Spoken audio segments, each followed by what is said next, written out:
하나님 아버지, 이 시간에도 주님께서 친히 말씀해 주시옵소서. 이제 5월 가정의 달을 맞이하여 우리 5월에 함께 사무엘상을 상고해 볼 터인데, 그 가운데에도 우리의 자녀를 위하여, 그리고 부모를 위하여, 우리 모두를 위하여 주시고자 하는 주의 음성을 듣게 하여 주시옵소서.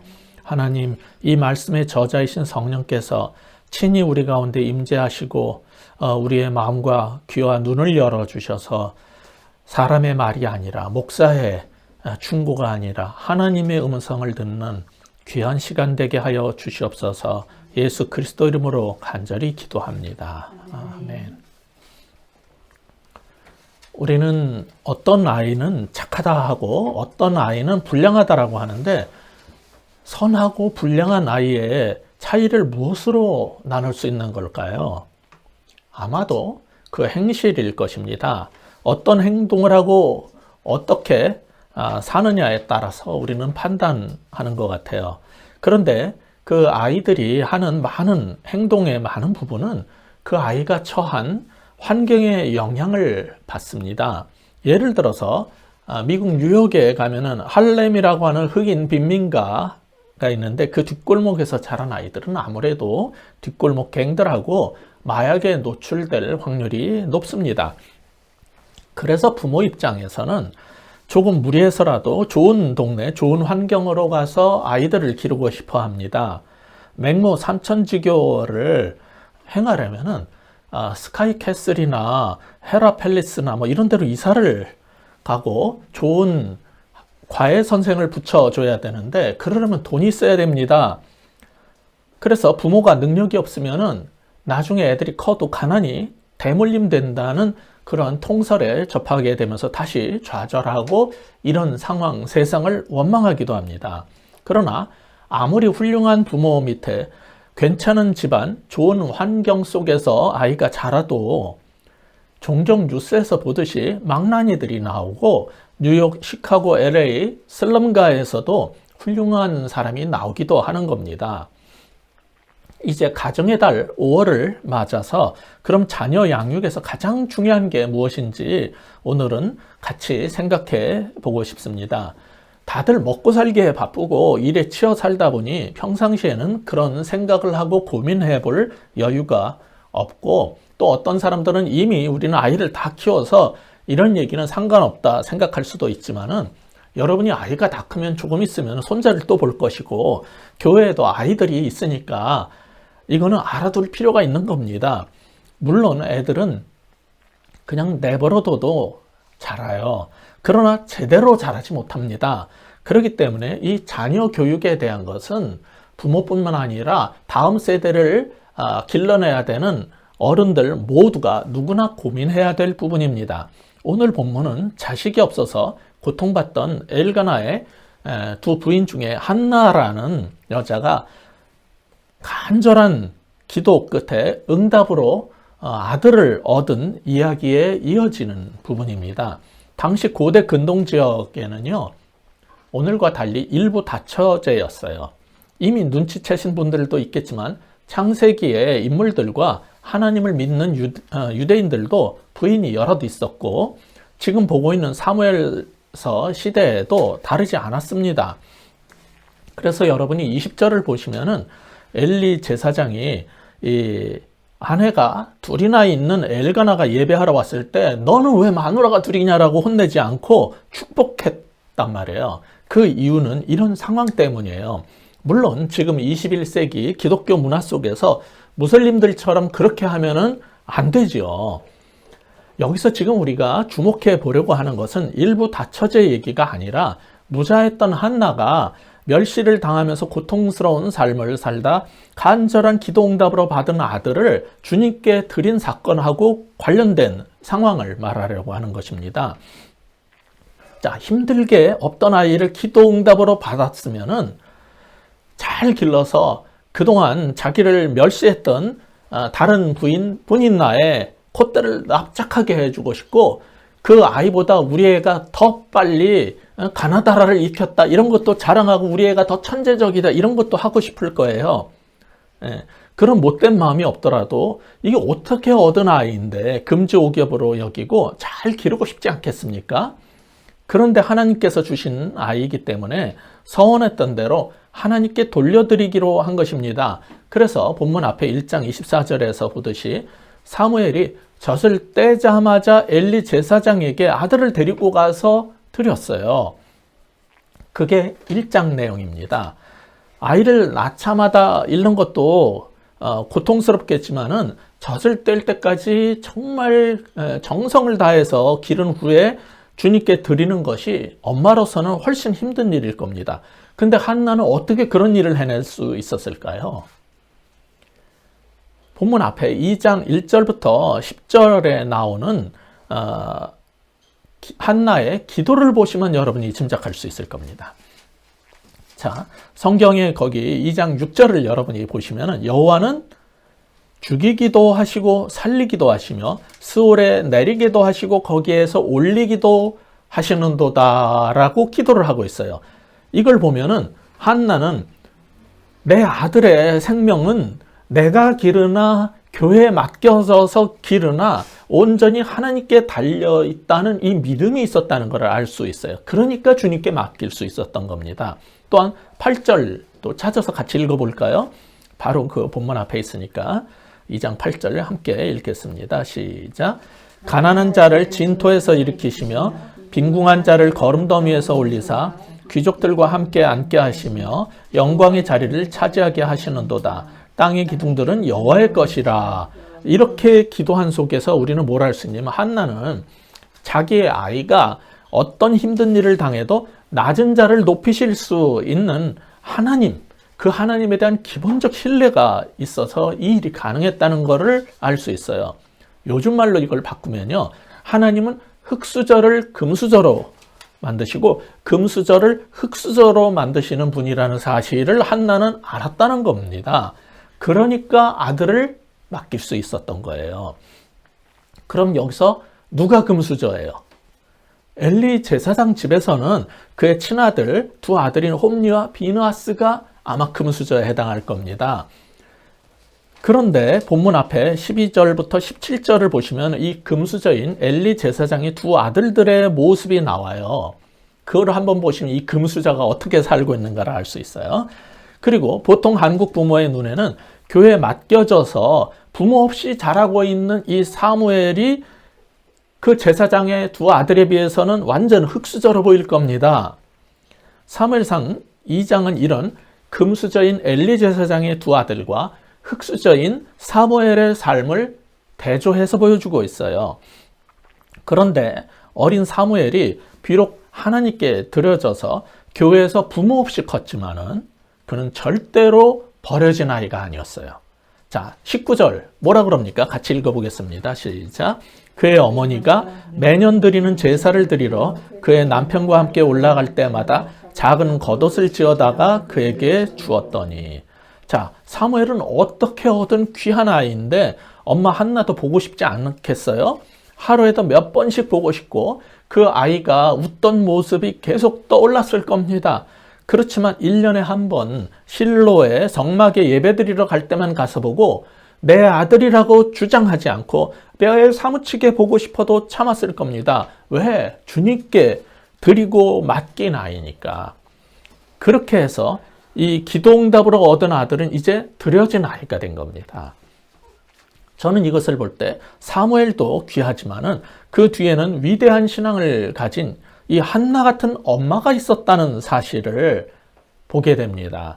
여러분도 이 가정의 달 5월에 위대한 신앙의 사람 뒤에는 이런 기도하는 신앙의 엄마가 있었다는 사실을 잊지 않는 모두가 됐으면 좋겠습니다. 그래서 오늘 본문의 첫 번째 교훈은 이것입니다. 하나님께 나의 가장 귀한 것을 드리는 믿음의 사람이 되자는 겁니다. 이 한나의 모습 속에서 우리는 뭘 배워야 돼요? 하나님께 내가 가장 귀하게 여기는 것을, 희재 엄마는 희재가 제일 귀할 거예요. 근데 희재를 바치고 안 보고 살 수 있어요? 이런 거는 누구에게나, 어떤 사람에게는 그게 외아들일 수 있고요. 어떤 사람에게는요, 그게 주식이고요. 어떤 사람 비트코인이고, 모든 사람마다 다 달라요. 그게 회사일 수도 있고, 내 학위일 수도 있고. 근데 하나님께 나의 가장 귀한 것을 드리는 믿음의 사람이 되시기를 바랍니다. 근데 이 엄마 한나는 1년에 한 번 예배 드리러 갈 때마다 쑥쑥 크는 그 아이를 위해서 매년 작은 겉옷을 정성스럽게 지어서 사무엘에게 갖다 줬어요. 여기에 작은 겉옷이라고 나온 로브인데, 영어로 번역할 때는 이것은 세마포 에봇 위에 입는 제사장 가운입니다. 엄마는 매년 사무엘에게 제사장 일을 할 때 입을 옷을 지어주면서 그 사랑을 표현한 거예요. 한나는 아들을 주님께 드렸지만 버린 게 아니었어요. 제사장 엘리도 그 사실을 잘 알고 있었어요. 그래서 어떻게 합니까? 20절, 21절 같이 읽겠습니다. 시작. 엘리가 엘가나와 그의 아내에게 축복하여 이르되 여호와께서 이 여인으로 말미암아 내게 다른 후사를 주사 이가 여호와께 간구하여 얻어 바친 아들을 대신하게 하시기를 원하노라 하였더니 그들이 자기 집으로 돌아가며 여호와께서 한나를 돌보시사 그로 하여금 임신하여 세 아들과 두 딸을 낳게 하셨고 아이 사무엘은 여호와 앞에서 자라니라.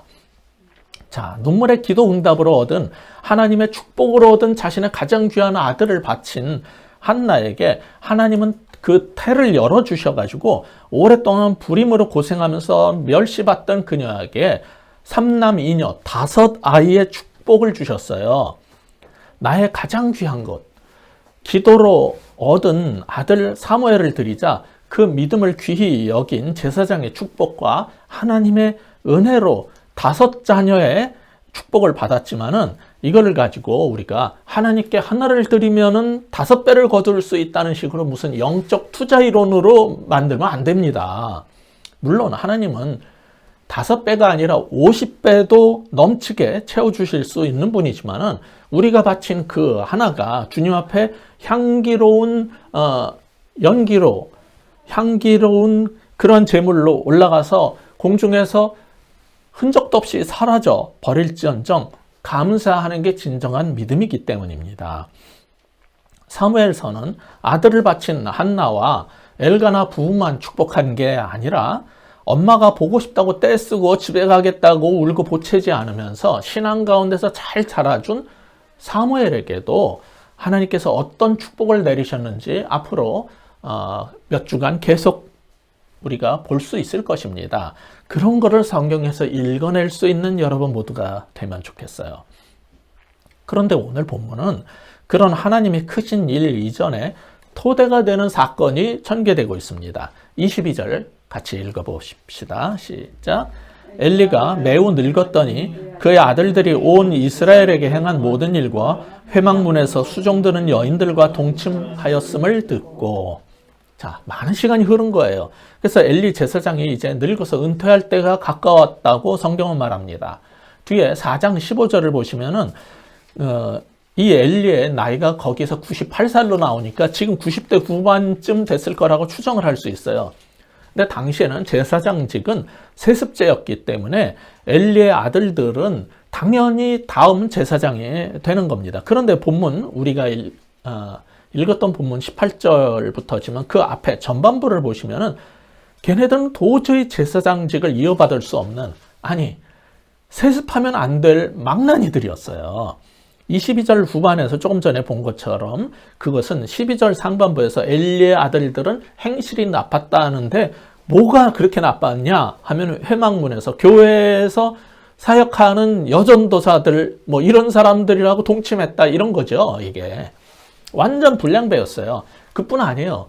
그 앞부분을 보면은 제물을 바친 거를 하나님께 드려지기 전에 지가 좋아하는 거 다 빼먹었어요. 그러면 안 된다 그래도 그 짓을 했어요. 완전 이거는 동네 불량배, 깡패, 뭐 망나니, 이건 모든 명칭을 다 갖다 붙여도 될 정도의 완전 불량아였어요. 엘리 아들들의 문제는 사회 윤리적으로만 문제일 뿐만 아니라 오늘 본문 바로 앞구절인 17절에서 뭐라 그러냐면 이 소년들의 죄가 여호와 앞에서 심히 크면 그들이 여호와의 제사를 멸시함이더라. 이 구절에서 말하듯 하나님을 무시한 게 가장 큰 죄였어요. 모세가 여호와의 그 뜻에 따라서 이집트 왕 파라오한테 가가지고 하나님께서 내 백성을 내보내라고 하신다라고 말했을 때 바로는 뭐라고 그랬냐면은 여호와가 누구인데 내가 그의 말을 듣고 이스라엘을 보내겠느냐라고 그랬거든요. 그거랑 똑같은 짓을 한 겁니다. 이방인 이집트의 그 파라오는 여호와가 누군지를 몰라서 그랬지만은 엘리의 두 아들도 12절에 보시면은 왜 그런 짓을 했냐면 그들이 주님을 알지 못했더라거든요.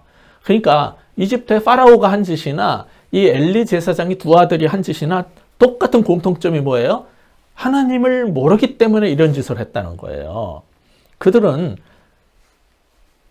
주님을 만난 적이 없고 하나님을 알지 못해서 이런 죄악의 삶을 살았던 겁니다. 모든 죄의 출발점은 하나님을 알지 못하면서 나오는 거예요.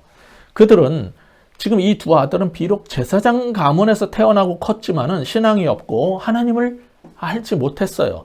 부모가 신자라서 자식들은 자연히 그 언약의 축복 아래에 있다면서 할례를 받으면 하나님의 백성이 되고 영세 혹은 유아세례를 받았다고 하나님의 백성 혹은 구원받은 하나님 자녀가 되는 게 아닙니다.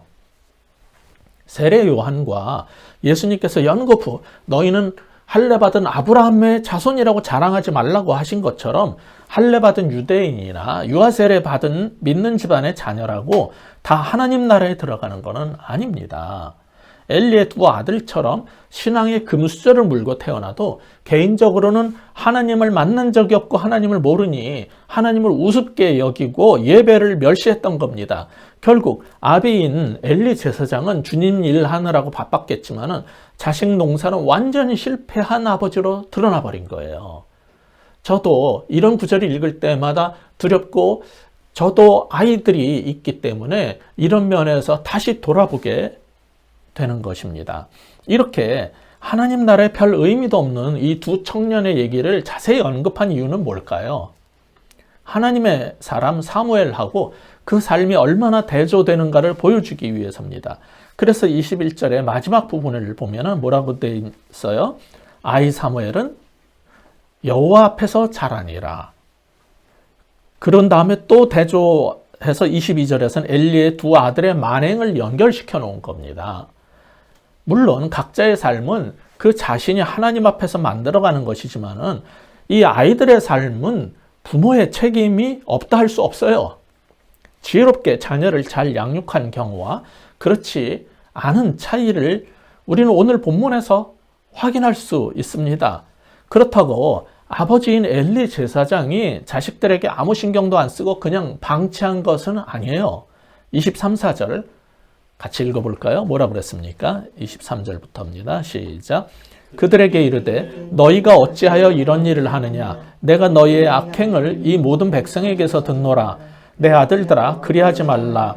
내게 너희가 여호와의 백성으로 범죄하게 하는도다. 엘리는 여기까지만 보겠습니다. 엘리는 아비로서 두 아들에게 잘못을 지적하고 돌이키라는 말을 했어요. 그런데 제사장이 아니라 아버지로서의 분명한 리더십을 가지고 자녀들을 다루지 못한 게 문제였습니다. 우리 모두 이 부분을 심각하게 생각해 봐야 합니다. 부모가 자식을 전도해서 예수 믿게 하는 것은 참 어렵습니다. 그렇기 때문에 사실은 좋은 친구들을 만나고 친구가 전도하는 게 제일 좋습니다. 그래도 부모는 그 아이들이 하나님의 법 안에서 신앙의 틀에서 벗어나지 않게 해야 할 책임이 있는 겁니다. 그게 비록 어렵지만 말이에요. 저는 이 24절을 읽으면서 나이 들어서 죽음을 앞둔 연로한 아버지가 어찌할 수 없는 그 무력함 속에서 자식들을 보면서 간절히 부르짖는 탄식처럼 들립니다. 그것은 앞으로 우리가 볼 2장부터 4장에서 계속 나타나게 될 엘리 제사장의 모습 때문입니다. 그는 제사장 일은 잘했는지 몰라도 자녀 교육에 있어서는 무력했던 늙은 아버지일 뿐이었어요. 물론 다른 한글 번역은 이 부분을 그렇게 번역하지 않았어요. 강하게 호통치는 그러한 강력한 권위주의적 가부장적 아버지로 번역해놨어요. 새 번역을 보면 뭐라고 해놨냐면 24절을 이놈들아 당장 그쳐라. 주님의 백성이 이런 추문을 옮기는 것을 내가 듣게 되다니 두려운 일이다. 이렇게 했고, 공동번역은 이놈들아 못 쓴다. 그런 추문이 야훼 백성 사이에 두루 퍼져서 내 귀까지 들어오게 하다니, 이렇게 번역해놨어요. 그러나 이 무기력한 90대 후반의 아버지의 탄식으로 번역하는 게 저는 문맥에서 볼 때는 훨씬 더 낫다라고 저는 생각합니다. 아무튼 엘리 제사장의 두 아들들은 망나니 짓을 해가지고 제사장 후보로서 뿐만 아니라 자신들의 멸망을 자초한 거예요. 그런데 이 일이 두 가지 심각함을 안고 있다는 것을 엘리는, 그 아버지는 알고 있었어요. 첫째는 백성들의 범죄를 촉발한다는 거예요. 사회 지도층들에게는 노블리스 오블리제가 요구되는데, 왜냐면 사람들이 그걸 보고 따라하는데 제사장 집 아이들이 이런단 말이에요. 그럼 다른 백성들도 담대하게 그런 짓을 하게 된다는 거예요. 그런데 이 아버지가 제사장이기 때문에 그런 것을 잘 알고 있었지만은 동시에 정말 가슴 아픈 것은 두 번째 이유 때문일 겁니다. 두 번째 이유가 뭐냐면 25절입니다. 우리 한 목소리로 25절 읽어보시겠습니다. 시작. 사람이 사람에게 범죄하면 하나님이 심판하시려니와 만일 사람이 여호와께 범죄하면 누가 그를 위하여 간구하겠느냐 하되 그들이 자기 아버지의 말을 듣지 아니하였으니 이는 여호와께서 그들을 죽이기로 뜻하셨음이더라. 여기 보면은 사람에게뿐 아니라 이 아이들은 하나님께 범죄했다는 거예요. 그런데 아버지가 지금 제사장이잖아요. 그래서 뭘 알고 있냐면 하나님께 범죄하는 것은 대속 혹은 속죄가 불가능하고 용서받을 수 없는 일이라는 것을 알고 있었어요. 이게 이제 그 아버지한테 더 큰 고통인 거예요. 이 구절 앞부분에서 25절 앞부분에 우리 개역 개정 성경은 하나님이 심판하시려니와 이렇게 해놨는데, 이 부분의 원래 뜻은, 이 단어의 히브리 단어의 원래 뜻은 우리가 잘 아는 중보한다, 중재한다라는 단어입니다. 그래서 새 번역은 이걸 뭐라고 번역해놨냐면은 사람끼리 죄를 지으면 하나님이 중재하여 주시겠지만 사람이 주님께 죄를 지으면 누가 변호하여 주겠느냐라고 번역을 했고, 공동 번역도 사람이 사람에게 죄를 지으면 하나님께서 그 사이에 서 주시겠지만, 즉 중재, 중보라는 뜻이에요. 사람이 야훼께 죄를 넣는다면 누가 그 사이에서 빌어주겠느냐, 이렇게 번역을 정확하게 해냈어요. 엘리 제사장의 두 아들들이 처한 정말 심각한 문제는 사람에게뿐 아니라 하나님께 범죄한 겁니다. 하나님의 뜻이 아버지를 통해서도 또 그 삶 속에서 계속 제시되었을 텐데 하나님의 뜻이 계시돼도 무시하고 구원의 길을 알려줘도 불순종하고 하나님을 멸시하는 짓을 계속하는 것은 신약에서는 이걸 뭐라 그러냐면 소위 성령 회방죄라 그러는 거예요. 그것은 의도적으로 하나님의 영의 인도하심을 거부하는 거기 때문에 그건 절대로 용서받을 수 없고 구원받을 수 없는 일입니다. 이 사실에서 우리는 무엇을 발견하게 됩니까? 본문의 두 번째 교훈입니다. 하나님 믿는 집안에서도 망나니가 나올 수 있으니 조심하라는 겁니다. 하나님을 믿는 집안에서도 멸망할 자녀들이 나올 수 있다는 사실 앞에서 우리는 정말 주의해야 되는 겁니다. 엘리 제사장의 두 아들은 아무리 충고를 해도 듣지 않았다라고 하면서 25절 후반부는 하나님께서 죽이기로 작정하셨다라고 했어요. 그런데 그 말씀을 잘못 이해하면 곤란합니다. 하나님께서 이 홈리와 비나스를 멸망시키기로 예정했기 때문에 그 결과로 아버지 말도 안 듣고 죄를 지은 것이다 라는 식으로 해석하시면 안 됩니다. 이 상황은 출애굽 때 하나님께서 바로에게 모세를 보내시고 내 백성을 내보내라 해도 바로가 말을 안 듣고 심지어 재앙의 심판을 계속해도 계속 무시한 것을 뭐라고 설명을 했냐면 출애굽기 7장부터 9장 사이에 보시면은 계속 5번이나 반복해서 바로의 마음이 완악하여 이렇게 해놨거든요. 바로의 마음이 완악해서 거부했다는 거예요. 말을 안 들었다는 거예요. 그게 7장부터 9장 사이에 5번 반복되는데 그 다음에 이어지는 9장 12절에 가면 여호와께서 바로의 마음을 완악하게 하셔서 듣지 않았다라고 표현합니다. 그 다음 바로 또 이어지는 재앙 다음에는 9장 35절에서는 바로의 마음이 완악하여로 다시 돌려서 표현을 해요. 그리고 난 다음에는 다음 순서에는 10장 1절에서는 또다시 하나님이 그의 마음과 그의 신하들의 마음을 완강하게 했다라고 또 표현합니다. 그러니까 이 두 가지는 같은 말을 하는 거예요. 하나님이 완악하게 해서 죄를 짓고 말을 안 듣게 했다는 뜻이 아니에요. 이것은 어떤 의미냐면은 이러한 바로의 불순종과 거역도 다 하나님의 큰 섭리 속에서 벌어진 일이라는 것을 뜻하는 히브리식 표현인 겁니다. 마찬가지로 이 엘리 제사장의 두 망나니 아들이 아버지의 제사장인 아버지의 말을 안 듣고 죄를 지은 것은 큰 섭리 안에서 보면은 하나님께서 죽이기로 작정한 일과 같다는 뜻이지, 여러분 성경을 읽을 때 조심하셔야 되는 게 거룩하신 하나님께서 죄의 원인이 된다거나 범죄를 야기할 수 없다는 사실을 안다면은 이 히브리식 표현 방식을 이해하게 되지 이상한 이중 작정이나 예언, 예정 이런 식으로 해석하지 않을 수 있을 겁니다. 성경은 사무엘의 삶은 어렸을 때부터 하나님을 모르는 불량아들과 근본적으로 달랐다는 것을 지금 보여주고 싶은 거예요. 그래서 오늘 본문 앞 12절부터 17절 사이에서는 두 망나니의 얘기를 하고, 본문 18절부터 21절에서는 사무엘과 그 가족의 대조적 삶을 보여주고, 그 다음에 22절부터 이어지는 25절까지에서는 엘리의 두 아들하고 그 아버지의 삶을 다룬 다음에 본문 마지막 26절에서 다시 사무엘의 삶을 대조시키는 방식을 계속 교차 반복하는 방식으로 지금 묘사하려고 하는 거예요. 그럼 사무엘은 어떻게 달랐을까요? 그것은 18절, 26절 본문의 첫 절과 마지막 절에서 알 수 있어요. 자, 18절 같이 읽어보겠습니다. 시작. 사무엘은 어렸을 때 세마포 에봇을 입고 여호와 앞에서 섬겼더라.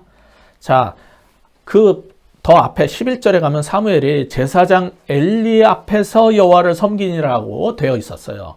더 어릴 때는 엘리 앞에서 여호와를 섬겼다.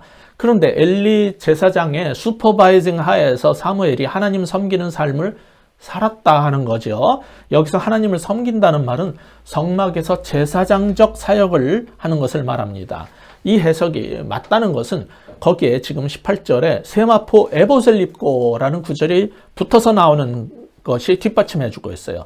22장 18절에 가면은 이 세마포 에봇은 제사장복이라고 나옵니다. 그러니까 어린 사무엘은 제사장 엘리의 지도하에서 제사장직 사역을 했는데, 이건 뭐냐면 오늘날 담임 목사의 슈퍼바이징 하에서 사역하는 전도사나 강도사처럼 섬겼다는 얘기예요. 사실 지금 전도사나 강도사는 독자적인 사역을 할 자격이 교회법적으로 없습니다. 그러나 담임 목사의 슈퍼바이징 하에서 사역을 하는 것뿐이에요. 마찬가지로 이 어린 사무엘은 제사장 엘리의 슈퍼바이징 하에서 제사장직 사역을 했는데, 이 11절에서는 있었던 엘리 앞에서 여호와를 섬겼다는 것이 엘리 앞에서가 빠집니다. 그리고 18절에서는 그냥 하나님 앞에서 섬겼다로 딱 바뀌어 나와요. 그러니까 이게 뭐냐면은 아직 어리지만은 에봇을 입고 작은 제사장직 역할을 계속 잘 감당해내서 이제 엘리 앞에서 여호와를 섬기는 게 아니라 그냥 사무엘은 여호와를 섬기는 자가 됐다는 그런 변화, 성숙을 말하는 겁니다. 이처럼 사무엘은 아직 어리지만 육체적, 사회적, 그리고 신앙 면에서도 성숙해 가고 있었는데, 그것을 21절 후반에서는 여호와 앞에서 자라가고 있었기 때문에 그런 거고, 그것이 오늘 본문의 마지막 절에는, 자, 첫 절인 18절 봤어요. 21절을 봤어요. 마지막 절 26절로 이어지는 겁니다. 26절 같이 읽어보겠습니다. 시작.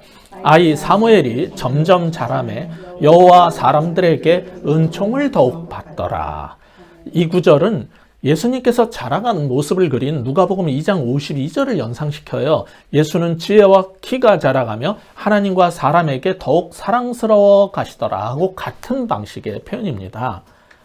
자, 우리는 우리 아이들이 사람들에게 호의를 얻는 사람이 되면 좋겠어요. 그러나 믿는 부모라면은 만복의 근원이며 동시에 최후의 심판자이신 여호와에게 은총을 받는 자녀들이 되기를 기도해야 할 것입니다. 그것을 바라는 마음이 있어야 될 겁니다.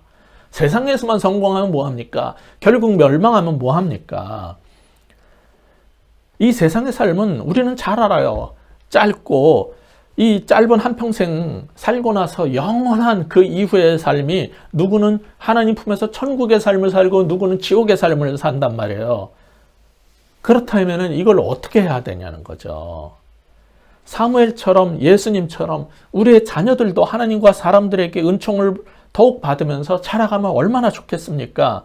이렇게 해서 본문 마지막 절 26절은 사무엘을 엘리 제사장의 원 계승자였던 두 아들들과 날카롭게 대조시키면서 우리는 어떻게 자녀들을 길러야 할지 생각해 보게 만드는 겁니다. 따라서 오늘 본문의 마지막 교훈은 이것입니다. 하나님을 섬기며 은총 가운데 자람이 가장 큰 축복임을 알자는 겁니다. 하나님을 섬기면서 은총 가운데서 자라가는 것이 세상에서 가장 큰 복입니다. 그 사실을 아는 여러분 모두가 됐으면 좋겠습니다. 우리나라에서는 금수저, 흑수저라는 말을 쓰지만은 영어권에서는 오래된 표현이 뭐냐면은 실버 스푼하고 플라스틱 스푼이라는 게 있어요. 은수저를 물고 태어난다라는 오래된 관용구가 나중에 바뀌어서 그럼 반대가 뭐냐 할 때 플라스틱. 여러분 배달 음식 먹어서 잘 알잖아요. 그게 반대입니다. 그래서 1968년에 영국의 락그룹 더 후라는 그룹은 나는 플라스틱 수저를 입에 물고 태어났다라는 가사의 노래를 했던 거고, 그 다음 해에 미국의 락그룹인 CCR, 그 그룹도 어떤 사람들은 태어날 때부터 은수저를 물고 나온다 이렇게 노래를 했던 겁니다. 이게 우리나라에서는 금수저, 흑수저, 계급론으로 바뀌었어요. 금수저, 은수저, 동수저, 흑수저로 점점 이제 발전을 시켜간 겁니다. 사람들이 이런 비유에 주목한 것은 우리 사회에 금수저 계층에 대한 절망적 부러움, 그리고 흑수저로 태어난 자신의 인생과 부모에 대한 원망이 가득했기 때문에 이런 게 퍼진 겁니다. 그러나 본문에서 우리가 이미 보았듯이 금수저를 물고 태어났어도 엘리의 두 아들처럼 불량자가 될 수도 있습니다. 반면 한나가 주님께 바쳐서 교회에서 부모 없이 자란 흑수저 사무엘의 삶이 하나님 안에서 어떻게 반전되는가를 앞으로 우리는 계속 볼 건데, 이게 우리의 소망이 되었으면 좋겠습니다. 사무엘의 엄마 한나는 아들을 바치면서 8절에서 이미 금수저를 흑수저로, 흑수저를 금수저로 바꾸시는 하나님에 대한 믿음이 있었고 그 신앙으로 아들을 맡겼던 것처럼 우리도 그런 믿음을 가지고 자녀들을 기르고 양육하고 주께 맡길 수 있으면 좋겠습니다. 우리의 아이들이 선한 아이로 계속 자라갈지 불량배로 살아갈지는 태어난 게 아니라 멸시천대받던 한나 혹은 제사장 엘리의 부모 역할에 많이 달려있다는 사실을 오늘 우리는 살펴봤습니다. 우리는 아이를 기를 때 이 아이는 내 거다, 내 소유다라고 생각해서 내가 전적으로 책임져야 된다라고 생각하는 부모들이 있는데 아닙니다. 그것은 성경적이지 않습니다. 이 아이는 하나님께서 우리에게 맡겨주신 생명일 뿐이고 우리는 그 아이에 대한 청직이라는 것이 성경적 가치관입니다. 그렇다면 주께서 맡겨주신 우리 아이들이 하나님의 은혜 가운데서 잘 성장해서 하나님의 은총을 입고 사람들 가운데 귀히 여겨지는 복된 인생이 될 수 있도록 우리는 도와줄 책임이 있는 것입니다. 그것이 오늘 본문 사무엘상 2장을 읽으면서 우리가 깨닫는 바이고 우리가 좋은 부모가 되어야 할 이유인 것입니다. 기도하시겠습니다. 하나님 아버지, 우리에게 한 명 또는 둘, 셋의 아이들을 이렇게 선물로 주시고 맡겨주셔서 감사합니다. 그 아이들 때문에 정말 우리가 행복한 그러한 시간들을 보냈고 그 아이들을 볼 때마다 귀한 하나님의 생명을 기를 수 있도록 청지기로 살 수 있도록 복 주신 것에 대한 감사를 느낍니다. 그러나 이 아이들이 우리 마음대로 다 되지도 않고 하나님, 그들이 신앙 있는 척하지만 벗어나는 것이 일수이고 하나님 앞에서 바로 살지 때로는 두렵고 떨리는 마음도 있습니다. 그럴 때마다 한나와 같은 믿음으로 주님께 맡기고 기도하는 우리가 되게 하여 주시고, 동시에 하나님 이 땅에서 부모로서의 양육의 책임을 믿음 안에서 잘 감당해낼 수 있도록 지혜와 능력도 허락하여 주시옵소서. 하나님, 우리의 애들이 잘 먹고 잘 살기만을 바라는 그런 어리석은, 정말 배부른 돼지와 같이 만들려는 게 우리의 목표가 아니라 그들이 사람들과 하나님께 은총을 입고 정말 귀하게 자라가는 그 모습을 보기를 원하나이다. 주여 도와주시옵소서. 우리의 무력한 모습, 엘리 제사장처럼 정말 절망하고 너희가 어찌하여 이 모양이냐라고 탄식했던 그러한 일에 처하지 않도록 주여 도와주옵소서. 우리의 아이들이 신앙 안에서, 믿음 안에서, 하나님 안에서 바르게 자라가게 축복하여 주시옵소서. 간절한 마음으로 예수 그리스도의 이름으로 기도하옵나이다. 아멘.